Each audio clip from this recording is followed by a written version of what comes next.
مفتی طارق مسعود special. رمضان میں آپ صلی اللہ علیہ وسلم سخاوت کے دریا بن جایا کرتے تھے،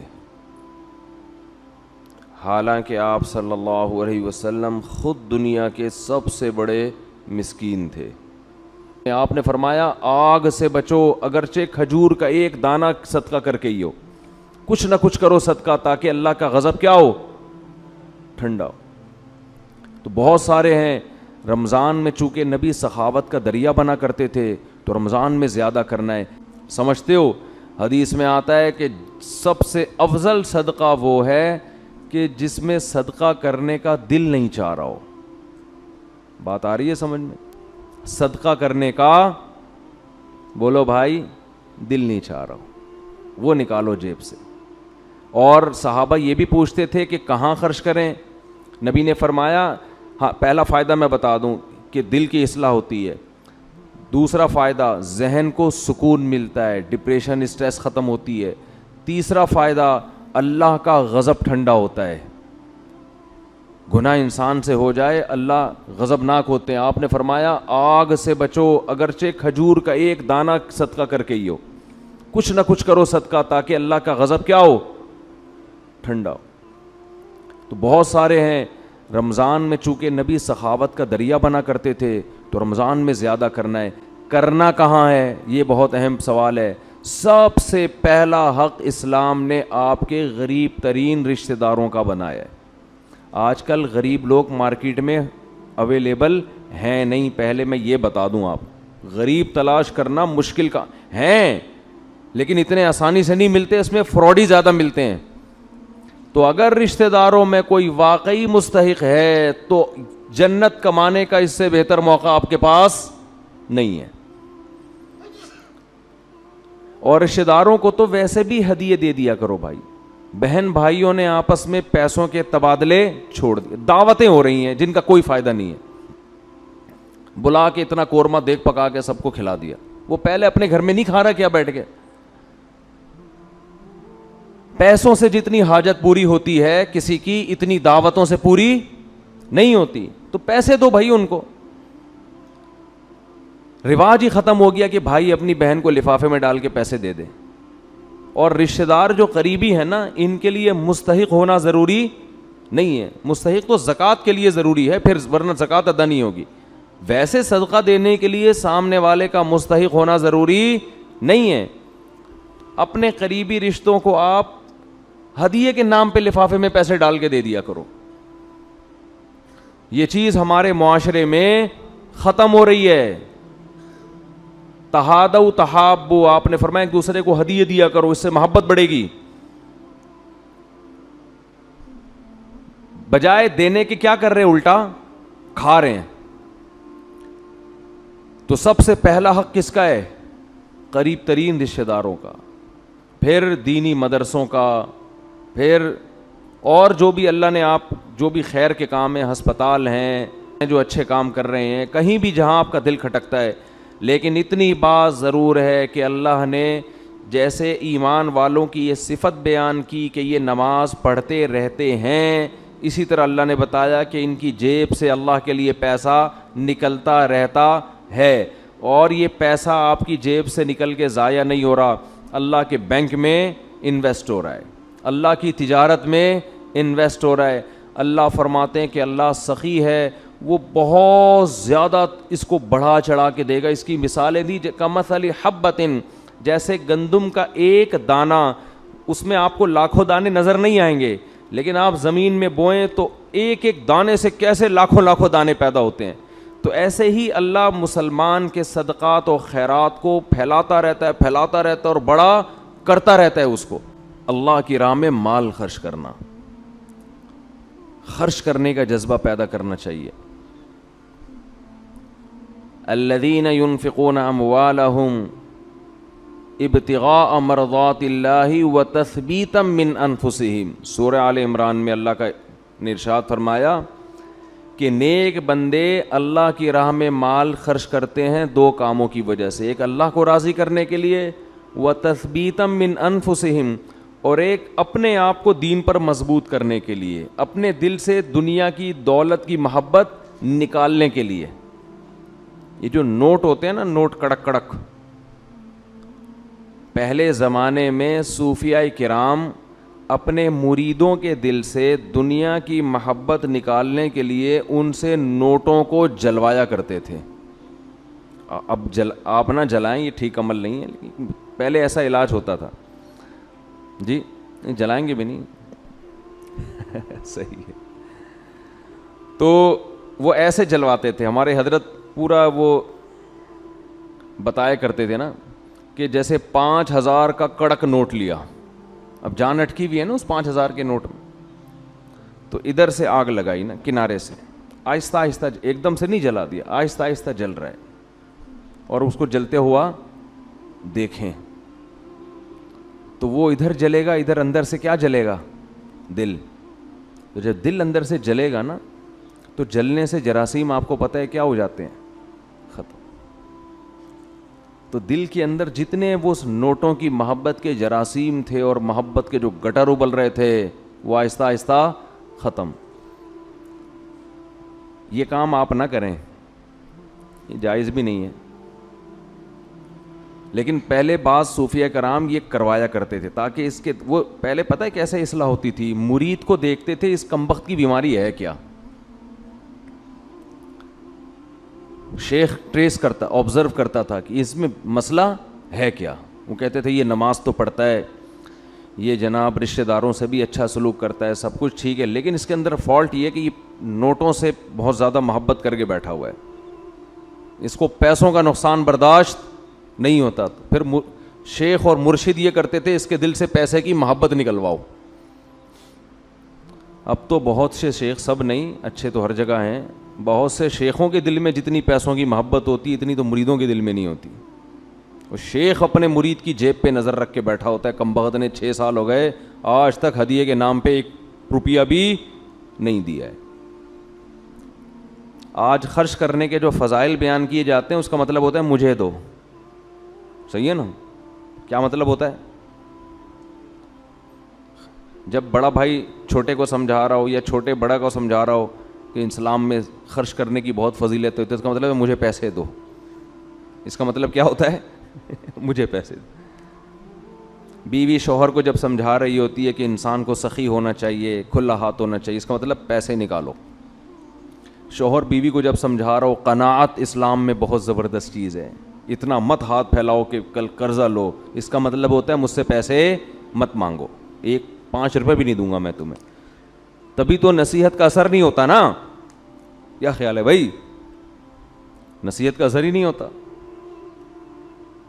اپنے لیے سخاوت ہونی چاہیے, دوسرے کے لیے قناعت ہونی چاہیے. ہمارے ہاں معاملہ کیا چل رہا ہے, الٹا. تو قرآن کہتا ہے کہ ہمارے نیک بندے اللہ کی راہ میں مال خرچ کرتے رہتے ہیں, تثبیتا من انفسہم, اپنے نفس کی اصلاح کے لیے, اپنے دل سے دولت کی محبت نکالنے کے لیے. اپنے اوپر بھی خرچ کریں, اپنے رشتہ داروں پہ بھی. سب سے پہلا حق کس کا ہے؟ رشتہ داروں کا. آج اپنے اوپر خرچ کرنے کے لیے تیار نہیں ہے, حیرت اس پر ہوتی ہے. کنجوسی کی انتہا ہے یا نہیں ہے؟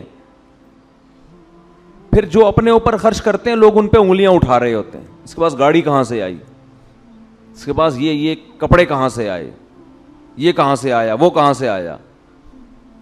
بھائی ہر آدمی تو ضروری نہیں کہ کنجوس ہونا, بعض لوگوں کو اللہ دیتا ہے تو وہ خرچ کرتے ہیں.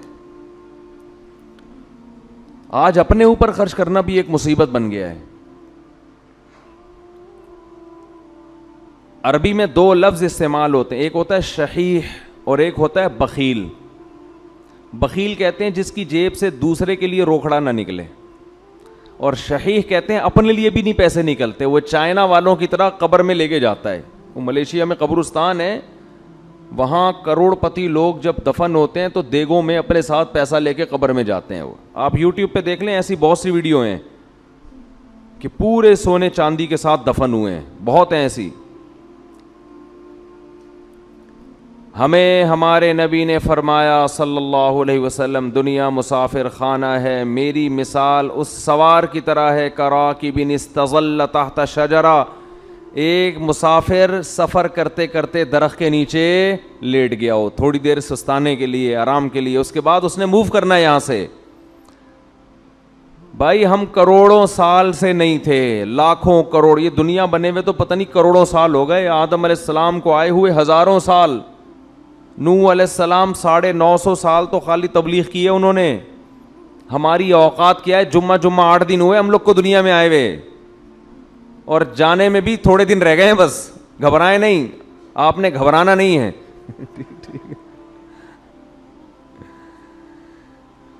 تو یہ میں آپ کو ڈرانے کے لیے یہ باتیں نہیں کر رہا کہ آپ کہیں یار جمعہ 8 دن نہیں اور 4 دن رہ گئے جانے میں، یہ حقیقت ہے۔ تو موت سے ڈرنے کا فائدہ نہیں ہے، موت سے دوستی لگانے کا فائدہ ہے۔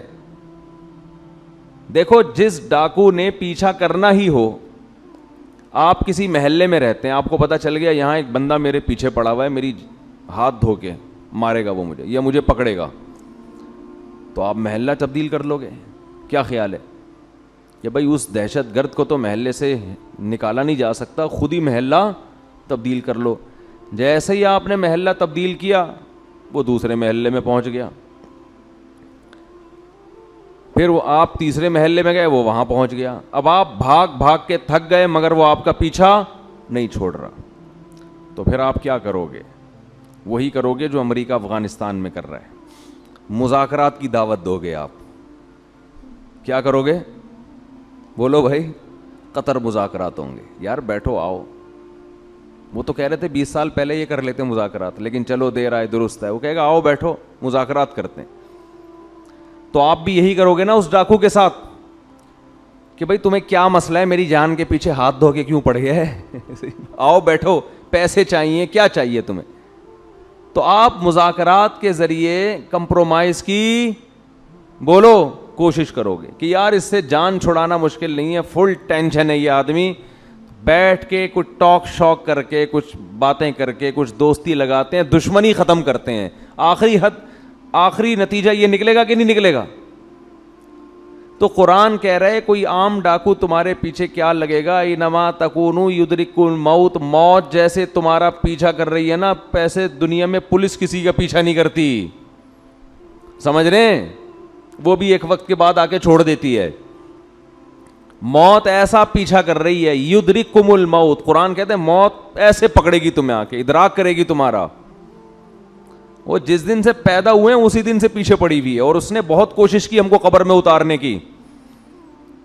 بچہ جب پیدا ہوتا ہے کئی حادثات اس کی زندگی میں آتے ہیں، بچ جاتا ہے، کئی بیماریاں حملہ کرتی ہیں، بچ جاتا ہے، جوانی میں آتا ہے، کئی دفعہ حادثے ہوتے ہیں، بائک سے گرا، ایکسیڈنٹ ہوا، یہ ہوا وہ ہوا، بچ گیا، وہ تو اس وقت سے اڑنگیاں دینے کی کوشش کر رہی ہے۔ اڑنگی سمجھتے ہیں؟ جب ہم اسکول جاتے تھے نا تو ایک دوسرے کو اڑنگی دیتے تھے ہم، اب تو بچے اسکول بھی ایسے تمیز سے جا رہے ہیں، تمیز سے آ رہے ہیں، کوئی نہ اڑنگی نہ کوئی شرارت، تو ان میں کوئی صلاحیت ہی پیدا نہیں ہو رہی، ایسے ممی ڈیڈی ٹائپ کے بچے نکل رہے ہیں۔ ہمارے دور کے اسکول تھے، مزہ آتا تھا اسکول میں، اتنا بھاری بھرکم بیگ لٹکا کے اسکول جاتے تھے، ساتھ والے کو شرارت ہوئی، تھوڑا سا آگے گئے، اس نے تھوڑا سا ٹانگ میں یوں کیا، بڑک جو ہے نا آگے گرے، پھر ہم بدلہ لینے کے پیچھے پڑے ہوئے تھے، اب ہم بھی اڑنگی دیں گے، راستے میں ہی پھڈا ہو رہا ہے، گتم گت مار رہے ہیں ایک دوسرے کو، پھر سلو ہو رہی ہے، پھر جا رہے ہیں، اس طرح سے ہم پونے گھنٹے میں اسکول پہنچتے تھے۔ پھر لیٹ ہونے کی وجہ سے پی ٹی ماسٹر کھڑے ہوئے ہوتے تھے وہاں پہ، ان کے سامنے ہاتھ پہ اب ڈنڈے کھاؤ، لیٹ کیوں پہنچ، اس سے ہاتھ مضبوط ہوتے تھے، حقیقت ہے نا۔ تو شوز اتارتے تھے ایک دوسرے کے، بھائی شوز پہنے ہوئے ہیں نا، پیچھے اس کے تھوڑا سا پاؤں رکھیں خود ہی اتر جائیں گے، آپ کو اتارنے کی ضرورت۔ اب وہ بیٹھ کے جو ہے نا شوز کو صحیح کر رہا ہے، پھر لڑائی ہو رہی ہے، پھر بھڈا ہو رہا ہے۔ ایک بچہ کافی دیر سے نا اس کا ہاتھ نہیں جا رہا تھا گھنٹی پہ، ایسے اچھل اچھل کی کوشش کر رہے، ایک بڑے میاں گزرے، انہوں نے بجا دی گھنٹی، اور بچے سے پوچھا بیٹا ہاں بتاؤ کیا کہہ رہے ہیں، بھاگو اب کیا کرو، جو کام میں کر رہا تھا مجھ سے ہوا نہیں، آپ نے کر دیا، اب کیا کرنا ہے، بھاگو۔ یہ ہوتے تھے پہلے کے بچے۔ اب وہ ویڈیو گیم کھیل کھیل کے بچوں کی صلاحیتیں برباد. خیر, تو جب جیب سے پیسے نکلیں گے, نکلتے رہیں گے تو دل سے دنیا کی محبت ختم ہوگی.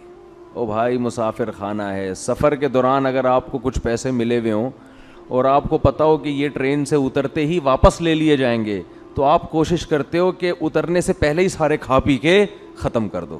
ایسا ہوتا ہے کہ نہیں ہوتا؟ تو بھائی ادھر قبر میں جاتے ہی یہ کفن میں جیب ہوتی ہے نہیں ہوتی نا جیب, تو آگے خالی ہاتھ جانا ہے. بچوں کی فکر کرتے ہیں لوگ بہت زیادہ, بچوں کا کیا ہوگا, بچوں کے لیے کچھ بنا بنو کے تھوڑا بہت کر دو بس, اور پھر بے فکر ہو جاؤ, دماغ کو ہٹاؤ ہر ان کاموں سے. اللہ نے کچھ وسائل دیے تو تھوڑا بہت بچوں کے لیے, بہت زیادہ اس میں بھی ٹینشن نہ لو. بچہ 2 ہاتھ 2 ٹانگیں لے کے پیدا ہوتا ہے, وہ خود بھی تو کمائے گا, اللہ نے اس کو بھی تو کمانے کی صلاحیت دی ہے. اور بچے کو بھی یہ بتا دو کہ مسافر خانہ ہے, یہ یہاں ہمیشہ رہنا نہیں ہے, جب میں جاؤں گا تو تو کون سا یہاں پڑا رہے گا. تو اس کو بھی یہ بتا دو یہ مسافر خانہ ہے, یہ رہنے کی جگہ نہیں ہے. وہ میں اپنے چھوٹے بچوں کو صبح سحری کے وقت یہ سمجھا رہا تھا نا کہ دیکھو ہم سب نے مرنا ہے. بچوں میں نا یہ باتیں بار بار دماغ میں, بہت چھوٹے بچے کے تو نہ ڈالیں, وہ بعض دفعہ ڈر بھی جاتا ہے, لیکن ہنستے کھیلتے ان کو یہ باور کراتے رہیں کہ دیکھو ہم نے جانا ہے, یہ دنیا رہنے کی جگہ نہیں ہے. یہ چیزیں آج والدین بتاتے نہیں ہیں. تو میں بچوں کو لے کے بیٹھا ہوا تھا, چند دن پہلے کی بات ہے, میں بچوں سے کہہ رہا تھا دیکھو بچوں سب نے جانا ہے, سب سے پہلے ہو سکتا ہے میں جاؤں.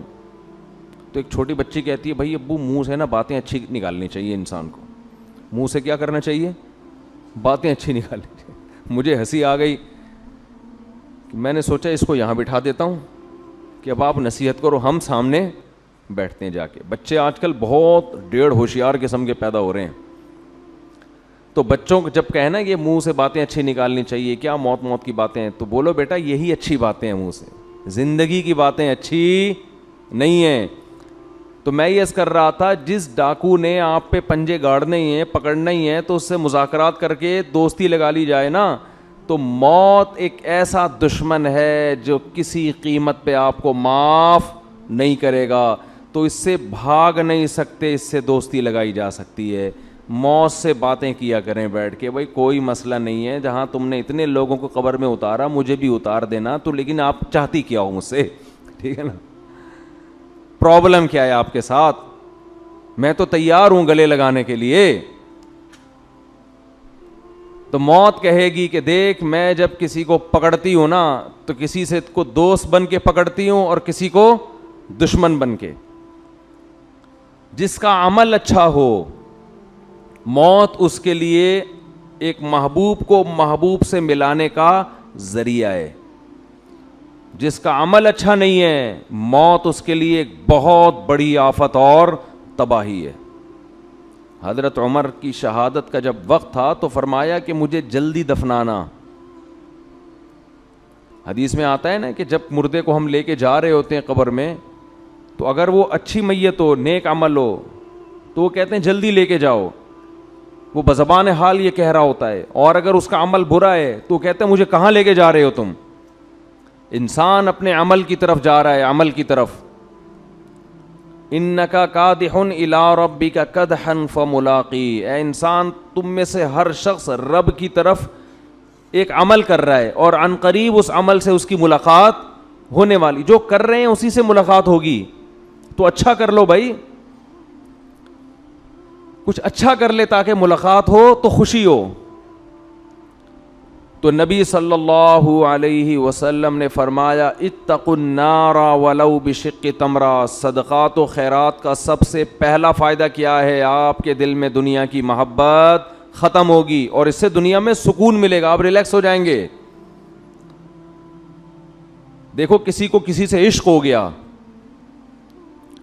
اور اس عشق کی مراد پوری نہیں ہو رہی, تو سکون کے لیے کیا کہا جائے گا, اس سے تعلق ختم کر دو, یہی کہا جائے گا نا, دوستی ختم کر دو تاکہ عشق ختم ہو جائے.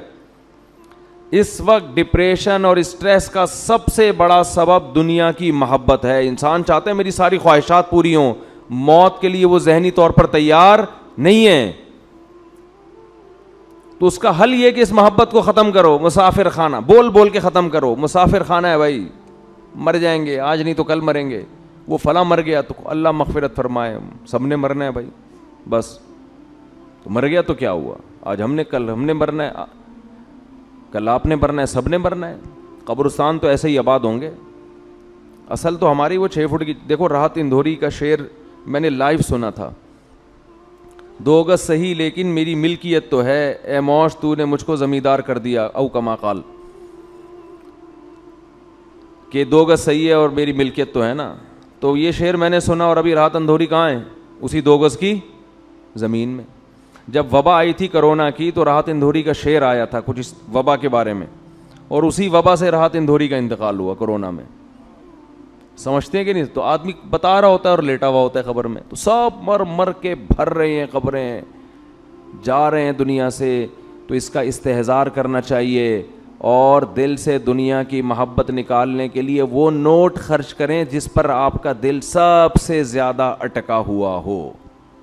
جیسے نماز بہت کم لوگ پڑھتے ہیں, ایسے ہی اللہ کی راہ میں خرچ کرنے والے بھی بہت تھوڑے ہیں.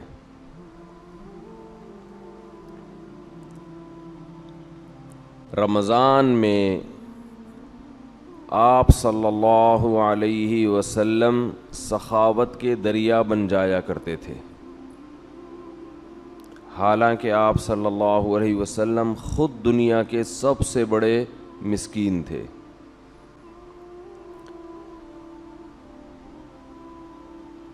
تو دنیا کے بارے میں یہ تصور دماغ میں بٹھانا کہ یہ مسافر خانہ ہے, فنا ہونے کی جگہ ہے, ختم ہونے والی زندگی ہے, یہ تصور بٹھانا اس وقت تک ممکن نہیں ہے جب تک جیب سے اللہ کی راہ میں کثرت سے پیسے خرچ کرنے کا جذبہ پیدا نہ ہو. اگر آپ پیسہ نہیں خرچ کرتے اللہ کی راہ میں تو یہ اس کی علامت ہے کہ آپ اس دنیا سے جانے کے لیے تیار بولیں نہیں ہیں. اور اللہ کو جتنی نفرت اس دنیا سے محبت کرنے والے سے ہے, شاید کسی اور سے اللہ کو اتنی نفرت نہیں ہے. اللہ سب کو روزی بھی دے گا, کوئی بھوک سے مرے گا نہیں. اللہ دکھائے گا کہ میری قدرت کیا ہے, اس میں ٹینشن نہ لو. تو موت موت موت جب تک یہ کھوپڑی میں بیٹھے گی نہیں اس وقت تک کھوپڑی صحیح کام کرے گی نہیں. اور موت کو بہت زیادہ اچھمبے کی چیز نہ سمجھا کریں. میں تو یہاں نماز پڑھاتا ہوں نا, پرچیاں آتی رہتی ہیں, لوگ بھی آتے رہتے ہیں, آج فلاں کا انتقال ہو گیا ہے, نماز کے بعد فلاں کے لیے مغفرت کے لیے دعا کرا دیں. پھر تھوڑی دیر میں کوئی صاحب آئیں گے, آج فلاں صاحب کا انتقال ہو گیا ہے, نماز کے بعد نام لے کے ان کے لیے دعا کرا دیں. آج فلاں صاحب کی والدہ بیمار ہیں, نام لے کے ان کے لیے بولو بھائی دعا کرا دیں. آج فلاں صاحب آئی سی یو میں ہیں, نام لے کے ان کے لیے دعا کرا دیں. اب میرے ذہن پہ ایک بوجھ ہوتا ہے کہ نماز کے دوران محترم کا نام یاد رکھنا ہے تاکہ نماز کے بعد ان کا نام لے کے ان کے لیے دعا کی جائے. ہمیں تو نماز کی رکعتیں یاد نہیں رہتی, پبلک بتا رہی ہوتی ہے 2 ہوئی ہیں, 3 ہوئی ہیں, 4 ہوئی ہیں, 10 قسم کے کام ہیں اتنی مشکل سے. تو اب رکعتوں کے ساتھ ایک ٹینشن یہ بھی کہ کون آئی سی یو میں ہے, کس کو کرونا ہو گیا ہے. کون سول ہاسپٹل میں ہے, کون جناح میں, کون آغا خان میں, کون مر گیا, کون ابھی اللہ نہ کرے اس کے مرنے کی اطلاع کی خطرات ہیں. تو میں نے انتظامیہ سے بولا, مؤذن صاحب سے بھی بولا, بھائی ہمارے اپنے غم کم ہیں دنیا میں جو ہم پورے محلے کے اور لوگوں کے غم اٹھائیں. یہ بہت بڑا غم ہے کہ آپ پوری نماز میں اس کا نام یاد رکھو, فلاں صاحب بیمار ہیں ان کے لیے دعا کرانی. تو دعا تو کرانی چاہیے.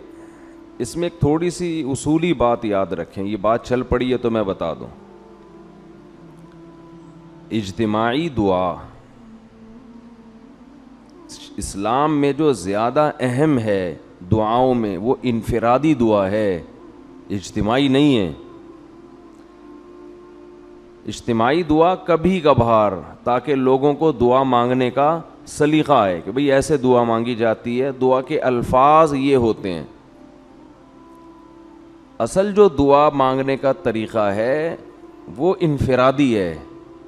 ادعو ربکم تضرعا وخفیہ, اپنے رب کو پکارو عاجزی کے ساتھ اور چپکے سے.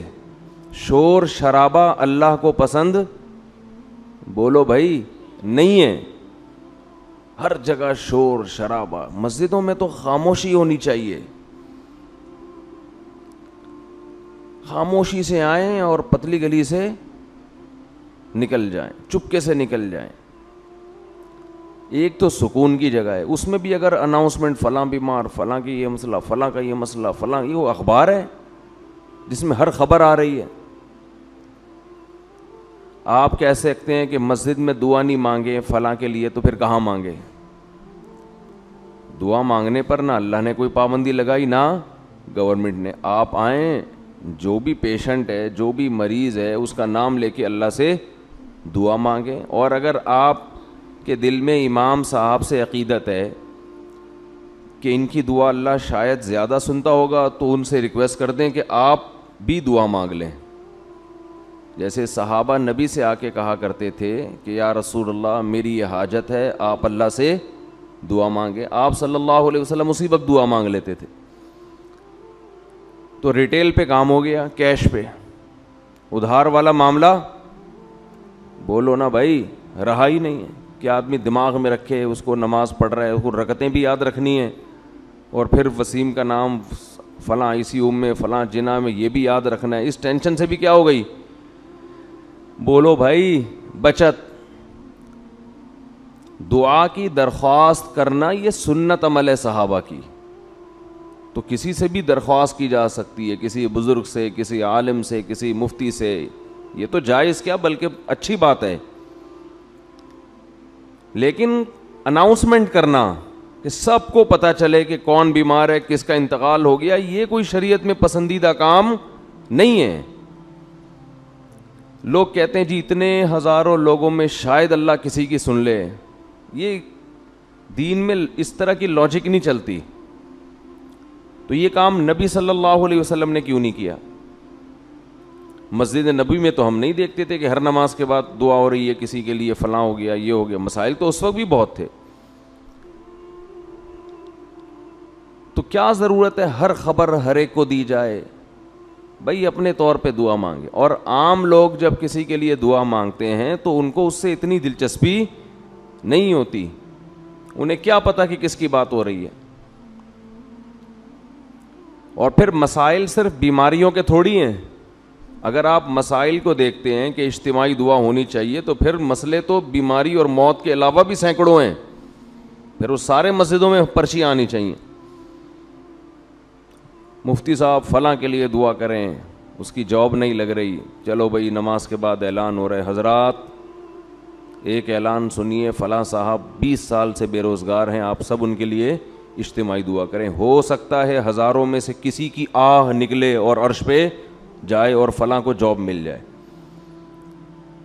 پھر پرچی آئے گی, مفتی صاحب اب کیا بولوں میں, دیکھو اب مسائل تو پھر ہر طرح کے ہیں نا گھر میں. ابا مان نہیں رہے ہیں تو اب میں دعا کروں اے اللہ فلاں آدمی, نام بھی لوگ کہتے ہیں, فلاں کی فلاں سے سیٹنگ چل رہی ہے, کباب میں ہڈی ابا بنے ہوئے ہیں, اے اللہ ابا کو ہدایت عطا فرما.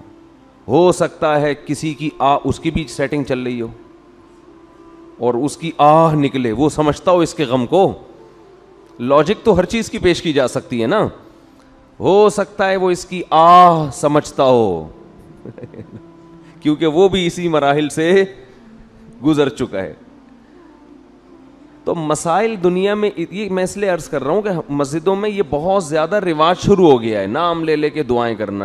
امام کو پرچیاں دی جاتی ہیں فلاں کے لیے, فلاں کے لیے, فلاں کے لیے. او بھائی چپ کر کے آرام سے نماز پڑھو. کوئی خاص آپ کو کسی سے بہت زیادہ عقیدت ہے, اس سے چپکے سے جا کے کہہ دو میری والدہ کے لیے دعا کریں, میرے والد کے لیے دعا کریں, جن سے اپنا خصوصی تعلق ہے. ہر چیز کی اناؤنسمنٹ, فلاں کی خالہ, فلاں کی پھپھی, فلاں کی ممانی, فلاں کی چاچی کا انتقال, یہ چیزیں پسندیدہ نہیں ہیں. اللہ سے دعا ہے کہ ہمیں اس جہنم کی آگ سے بچنے کی فکر میں اللہ صدقات و خیرات کی توفیق عطا فرمائے.